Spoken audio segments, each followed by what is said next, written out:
ගිහිල්ලා IRD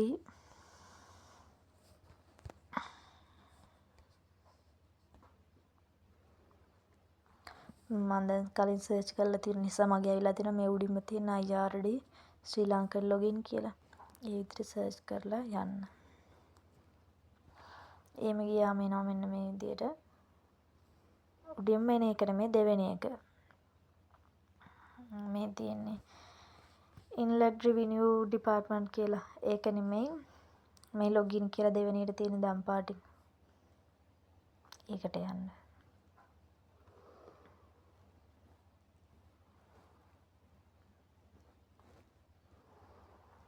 ඒකට ගියහම මෙන්න මෙහෙම තැනකට එනවා.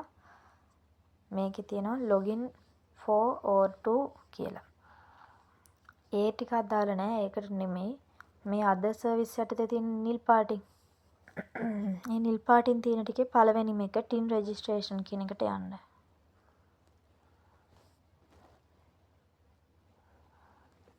හරි ඒකට ගියාම මෙතන අහනවා registration type කියලා. ඒ කියන්නේ ඔයාලා මේකේ register වෙන්නේ කවුරු විදියටද?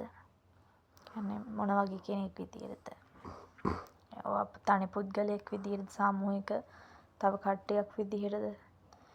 ඒක අහනවා. ඔයා දැන් මේ ලංකාවේ තනි කෙනෙක් විදිහටනේ ලංකාවේම කෙනෙක් නවා. ඒ නිසා ඔයාලා මෙතනින් දාන්න ඕන. උඩ ඉඳලා තුන්වෙනියට තියෙන එක individual local කියන එක.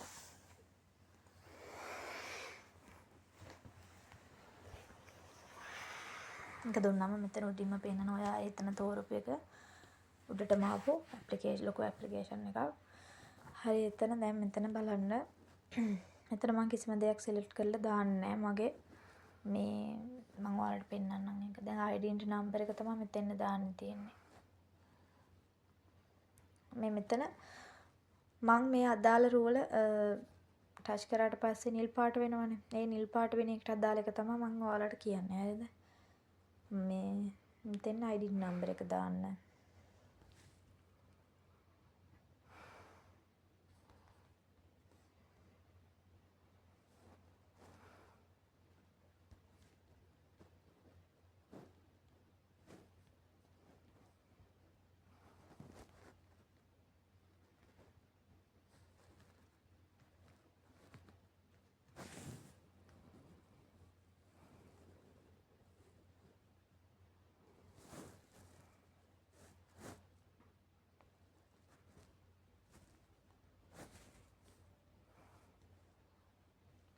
මෙතන බලන්න මගේ identity number එක දැම්මහම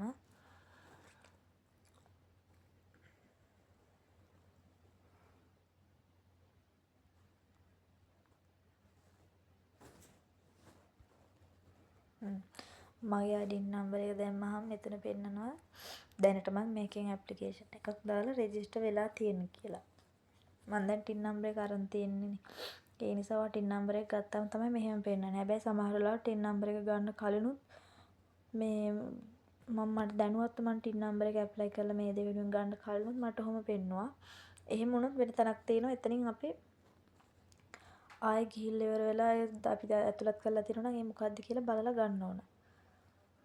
මෙතන දැන් මෙන්න මේ විදිහට ඔයාලා ටයිප් කරාට පස්සෙත් මේ නිල් පාට වෙලාම තියෙනවා නම් ඒක ඔයාලට ටයිප් කරලා ඒ රූල ෆිල් කරාට තාම ඇප්ලිකේෂන් එකට ඒක මේව වෙලා නැහැ. ඒ නිසා එහෙම වුණොත් ඔයා මේ ඇප්ලිකේෂන් එකේ හිඩසක් තියෙන මුකුත් අකුරු මොනවත් නැති ඒ තැන කාය පාරම් මෙහෙම ටච් කරාම ඒක ඒ විදිහට මේ නැති වෙලා යනවා. එහෙම කරන්න. මේ ෆුල් නේම් කියලා තියෙන්නේ. ෆුල් නේම් කියලා තියෙන තැනට ඔයාලගේ වාසගමත් එක්ක සම්පූර්ණ නම දාන්න.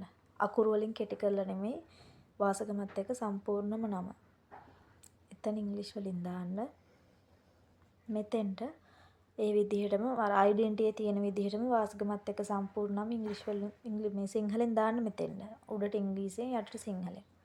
මෙතෙන්ට ටැමිල් වලිනුත් ඊළඟට දාන්න තියෙනවා. පුළුවන් නම් ඒකත් දාන්න. මෙතෙන්ට ඔයා මිස්ටර්ද මිසිස්ද සර්ද කවුද කියලා එක තෝරලා අදාළ දේ එතෙන්න දාන්න.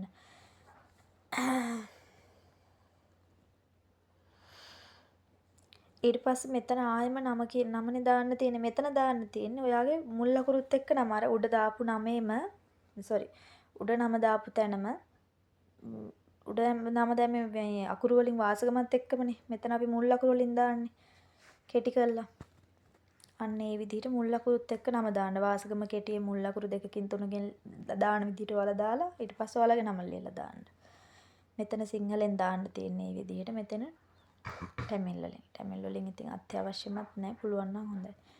ඊට පස්සේ මෙතන තියෙනවා බර්ත්ඩේ එක දාන්න. බර්ත්ඩේ එක දාද්දි ඔයාලට ටයිප් කරන්න බෑ. වම් අත පැත්තට මේකේ මිහිතල තියෙන්නේ. දකුණු අත පැත්තට ගියොත් යන්නේ මේ පිටිපස්සටනේ. තව ඉදිරි දවස් වලටනේ. වම් අත පැත්තට යන්න. වම් අත පැත්තට අවශ්‍ය ප්‍රමාණයට මිහිතලේ ටයිප් කර කර බලන්න මේ කොහොමද යන මාසෙන් මාසෙට තමයි ආපස්සට යන්නේ. දවසින් දවසට නෙමෙයි මාසෙන් මාසෙට. මේ ගොඩක් ටිකක් ටච් කරන්න ඕනේ ඉතින්. දැන් මම ඉන්නේ මේ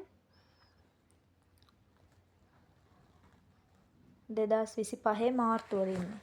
හරිනේ. එතකොට මාසේ අවුරුද්ද හැරි. ඔයාලට දැන් 2025 කියලා ගන්නකො. 2025 මාර්තුනේ. මාසේ හරි. එතකොටවත් දිනේ තෝරන්න ඕන. 5 කියලා හිතන්නකො. ඒතර දැන් මෙතන 24නේ තියෙන්නේ. ඔයා මෙතන 5ට මේ තේරුවාට පස්සේ හරියට වැටෙනවා බර්ත්ඩේ එක. country of birth කියලා තියෙනවා. එතෙන්ට ඔයා උපන් රට දෙන්න. ලංකාවේද කොහෙද කොහේ හරි උපදුණු රට. ඊට පස්සේ මෙතෙන්ට ස්ත්‍රී පුරුෂ භාවයේ තියෙන මේ ජෙනරේට් කියලා තියෙන එකට. මේ පොඩි දේවල් ටිකක් තියෙන මම එහෙම ගොඩක් පැහැදිලි කරන්න ඕනේ නැහැ. ඉතින් ඔයාලත් තේරෙනවනේ. මෙන්න මේක අනිවාර්යෙන් මතක තියාගන්න. මෙතෙන්ට ඔයා මේල්ද SMS ද ඊමේල්ද කියලා දෙන එක තියෙන එක අනුව තමයි ඔයාට ඔයාගේ ටින් නම්බර් එක එන්නේ. ඔයා මෙතෙන්ට SMS කියලා දුන්නොත් පහලින් නම්බර් දෙන්න තැනක් තියෙනවා. එතන දෙන නම්බරයට මේ SMS එකක් විදියට තමයි එන්නේ. ඒ නිසා ඒක හොඳට බලලා දෙන්න. මේවා මම දැන් මේකේ දකුණු පැත්තේ මේ තියෙන්නේ. ඊපස්සේ ආයෙම වම් පැත්තට ආවම මෙතන මේ වෙබ්සයිට් කියලා තියෙන්නේ. ඒකත් ඔයාලට එහෙම වෙබ්සයිට් URL වෙබ්සයිට් එකක් තියෙනවා නම් දෙන්න. ඒක නැත්නම් අවශ්‍ය නැහැ. මෙතන තියෙනවා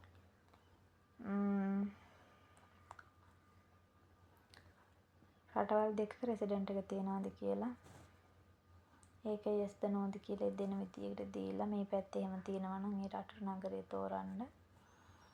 ඊට පස්සේ මෙතන අහනවා ඔයාට මේක මේ මුදල් එන්නේ කොහෙන්ද? කොහොමද එන විදිය බිස්නස් එක ඔයාගේම ව්‍යාපාරයකින්ද?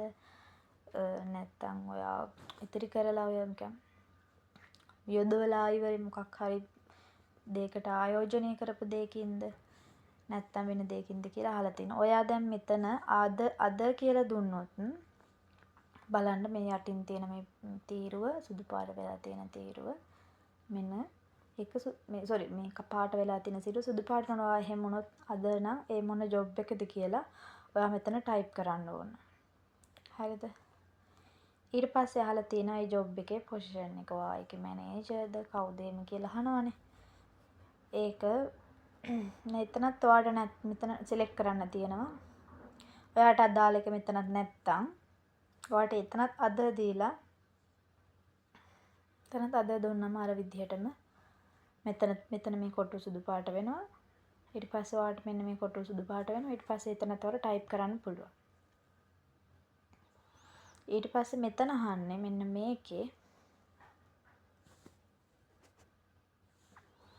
මේකේ අහන්නේ ඔයාට ළඟම කාර්යාලය මීටින් නම්බර් ගන්න ආදායම් බදු එකට යන ළඟම කාර්යාලය මේ විදිහට එනවා. ඔයාට තෝරලා ඉවර දෙන්න පුළුවන්.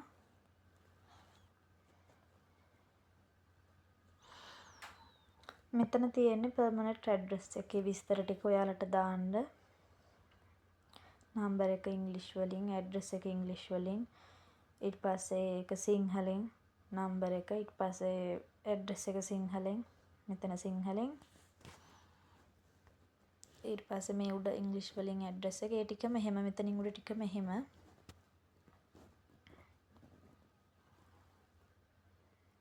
ඉංග්‍රීසි වලින් සිංහලෙන් ටැමිල් වලින් තමයි දෙන්න තියෙන්නේ. ඊට පස්සේ මෙතන පෝස්ටල් කෝඩ් කියලා තියෙන එක සමහරු දන්නේ නැහැ.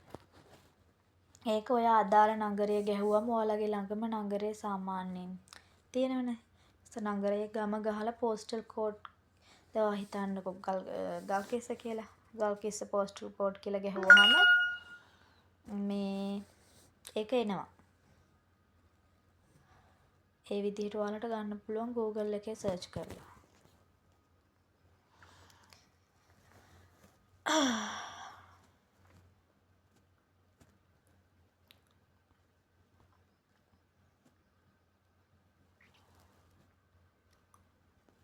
ඊට පස්සේ මෙතන තියෙනවා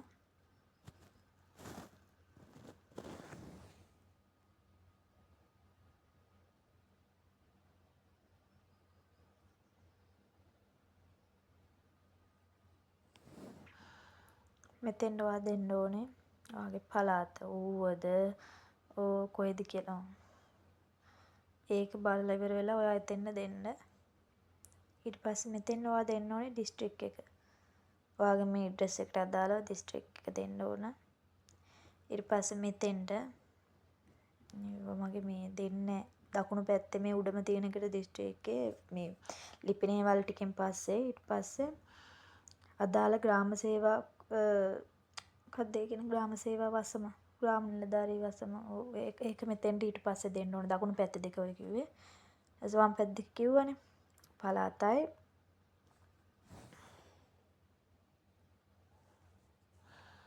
ඊට පස්සේ ඊළඟට තියෙනවා දැන් ඊළඟට මෙතන ඇඩ්‍රස් කියලා තියෙන දැනට ඔයා පදිංචි එක. දැනට ඔයා ජීවත් වෙන්නේ ඒ ඇඩ්‍රස් එකේ විස්තර මෙතන අහන්නේ. ඒකට ඔයා දෙන්න ඕනේ ඔයා දැන් ජීවත් වෙන තැන. උඩ ලිපිනේ මනම් ඉන්නේ.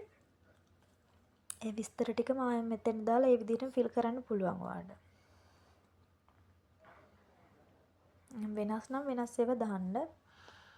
කොන්ට්‍රැක්ට් නම්බර් කියන එක අනිවාර්යෙන් ඔයාට උඩ තෝරපු එක තියෙනවනේ. උඩ තෝරපු එක අනුව ඒ විදිහට තමයි මෙතන දාන ඒ වගේම තමයි එන්නේ. ඒ හින්දා හරියට බලලා දාන්න. මෙතන මොබයිල් නම්බර්, හෝම් නම්බර් කියලා තියෙනවා. ඉතින් ඒක ඔයාගෙම දෙකක් හරි ඒ විදිහට අවශ්‍ය විදිහකට දාන්න. මෙතන ඊමේල් එක දාන්න තියෙනවා ඊළඟට. එතෙන්ට ඊමේල් එක දාන්න. ඊට පස්සේ එහෙම දකුණු පැත්තට ගියාම මේ ඔෆිස් නම්බර් එකකුත් වලට දෙන්න තියෙනවා දාන්න පුළුවන්. ෆැක්ස් නම්බර් එක දාන්නත් පුළුවන්. ඊට පස්සේ ආයෙ ටවුන් බැංක් ඉන්ෆර්මේෂන් කියලා තියෙනවා. එතෙන්ට බැංකුව සිලෙක්ට් කරන්න පුළුවන් ඔයාලට මෙතනින්. ඊට පස්සේ account number එක ඊට යටින් ඔයා අතෙන් type කරන්න ඕන. ඊට පස්සේ දාන්න තියෙනවා single marriage. ඔයා විවාහකද අවිවාහකද තනිකඩද ඒවා විස්තර දාන්න ඕන. ඔයා විවාහක දැම්මොත් අනිවාර්යෙන් ඔයාගේ husband ගේ හරි wife ගේ හරි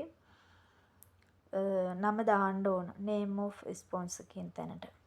ඊට පස්සේ එයාගේ ID නම්බර් එක ඊට පහලින් දාන්න ඕන වම් පැත්තේ තියෙන තැන. ඊට පස්සේ දකුණු පැත්තේ TIN නම්බර් එක දාන්න තියෙන්නේ. එයා ඔයාට කලින් එයා TIN නම්බර් එක අරන් තියෙනවා රෙජිස්ටර් වෙලා. එයාගේ TIN නම්බර් එක මෙතෙන්ට දාන්න. එයා අරගෙන නැත්තම් ඒක හිස්ව තියන්න. මේ @chill කියලා තියෙන ඔයාලගෙන් පස්සේ ඔයාලා දරුවෙක්ට ඒ වගේ දේවල් හැබැයි මට නම් කිසිම දෙයක් මේවා දෙන්නේ නැහැ. එහෙම අවශ්‍යත් නැහැ ඉතින්. ඔයාලට බිස්නස් එකකින් නම් මේ වෙන්නේ ඔයාලට බිස්නස් එක ඇඩ් කරන්න ඒ විස්තර දාන්නත් පුළුවන් මෙතෙන්ට. රෙජිස්ටර් නම්බර් එක, බිස්නස් එකේ නම, ඒ දේවල් දාන්න පුළුවන්. ඊට පස්සේ යටින් දිනා මෙන්න මේක තමයි අවශ්‍ය. මෙතෙන්ට අනිවාර්යෙන් ඔයාගේ ඩෙන්ටිටි කොපි මේ ෆොටෝ දෙක දාන්න ඕන. මේ සපෝටින් ඩොකියුමන්ට් කියලා තියෙන්නේ. ඒකට මේ සබ් ඩොකියුමන්ට් ටයිප් කියලා මේ වම් පැත්තේ තියෙන මේ සිලෙක්ට් ෆයිල් වලට මේ පැත්තේ. ඒකේ අනිවාර්යෙන් ඔයා නැෂනල් ඩෙන්ටිටි කාඩ් කියන එක තෝරන්න. අන්තිම එකෙන් උඩ එක. හරිද? නැෂනල් ඩෙන්ටිටි කාඩ් තෝරා මේ සිලෙක්ට් කරලා තෝරලා ඊට පස්සේ සිලෙක්ට් ෆයිල් කියන එක දුන්නාම ඒක රතු පාට වෙනවා. ඒ ක්ලික් කරාට පස්සේ මෙන්න මේම පහලින් එන ෆොටෝ කැමරා කියලා ඔයා ෆොටෝ එකක් ගහලා දැන් ෆොටෝ එකක් ගහලා දානවා නම් කැමරා කියන එක තෝරලා දාන්න. බලන්න වීඩියෝත් එනවා මේ කැමරා දෙකක් ආවොත්. නැත්තම් ෆොටෝ එකක් ගැලරියේ තියෙන එකක් දානවා නම් ෆොටෝ කියන එක සිලෙක්ට් කරලා ෆොටෝ එක දාන්න. හරිනේ? ඊට පස්සේ මේ අන්තිම එකෙන් අහලා තියෙන ඔයා මෙහෙම රෙජිස්ටර් වෙන එකෙන් බලාපොරොත්තු වෙන්නේ මොකද්ද? අපි බලාපොරොත්තු වෙන්නේ ඉතින් වැට් එකක් කැපෙන්න ඒ වගේනේ.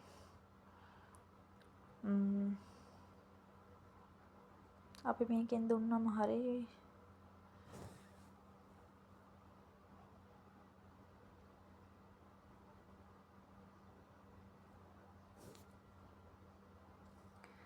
අද කියලා දීලා ඔයාලට පුළුවන් මේ මොකක් හරි ටයිප් කරන්නත් පුළුවන් විස්තරයක් මෙතන. එහෙම නැත්නම් ඔයාලට ඉතින් ගැළපෙන එක දාලා දෙන්න. අපි ඉතින් බලාපොරොත්තු වෙන්නේ එහෙනම් බලාපොරොත්තු වෙන දෙයක් ඉතින් මෙතන ගොඩක් දේවල් තියෙනවා. ටිකක් බලලා තෝරලා දාන්න පුළුවන්. වීඩියෝ එකත් ගොඩක් දිගයි. හරිනේ ඇතිනේ එහෙනම්. ඊට පස්සේ ඔක්කොම කරලා ඉවර නෙක්ස්ට් දෙන්න. ඊට පස්සේ සතියත් දෙකත් ඇතුළත මේ ඔයාලට උඩින් ඔයා තෝරපු විස්තර දීපු විස්තර අනුව එයි. අර විදියට උඩින් අර මගේ වගේ කලින් අරන් තියෙනවා කියලා ඔයාගේ ආයිඩි නම්බර් එක ටයිප් කරාම වැටෙනවා නම් මොකද වෙන්නේ කියලා මම වීඩියෝ එකක් අරන් එන්නම්. ඒ වීඩියෝ එකයි තව ලියුම ලියලා වෙන රටකින් ඉන්න කෙනෙක් නම් ලියුමක් ලියලා වෙන කෙනෙක්ගෙන් ගන්න පුළුවන් ඒක ඒ විදිහට කොහොමද කරන්න කියලායි. ඒ තුනම මම දාලා තියෙන YouTube එකට. මේකට එක තනි වීඩියෝ එකක්